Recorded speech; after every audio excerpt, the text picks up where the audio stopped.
زه د پنجشنبې په ورځ باندې د کامدیش ولسوالۍ نه راتللم. هلته وظیفه وه د کامدیش په کلینیک کې.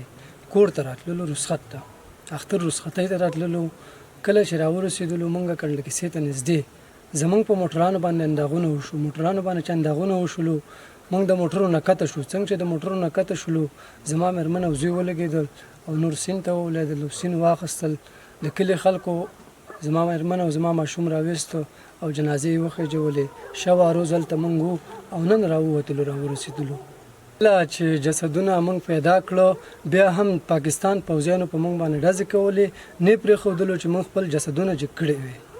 بیا پاس په غرونو باندې خلک رالی، د غرونو خلک و هغوی راکته شو هلته او په غرونو باندې مونږ په ساعتونو مزلونه وکړو او راورسېدلو. موټر شخصي و، مونږ دربسکلې او راتللو. زما سره مې دوه زامن، یوه لور او یو مېرمن وه. مونږ خبر وو په دغه وخت اوربند شوی و. په دغه شپه باندې مونږ ته د مرکز نه زنګونه رال چې اوربند شوی دی. د اوربند په خاطر باندې مونږ حرکت وکړو چې زه پاکستان دولت به اوربند ته غاړه ایښي. بیا هم چې مونږ رالو بس د اوربند له پاسه منداغونه او جنګ و. مونږ په ټولو وې، په دغه موټر وې، په ما وې، په ټولو 5 موټرانو مونږ په 5 واړو موټرو وې. بس قسمت چې چا راغلی بس هغه پکې ځي. څوک چې چا قسمت یې هغه پاتې کېږي.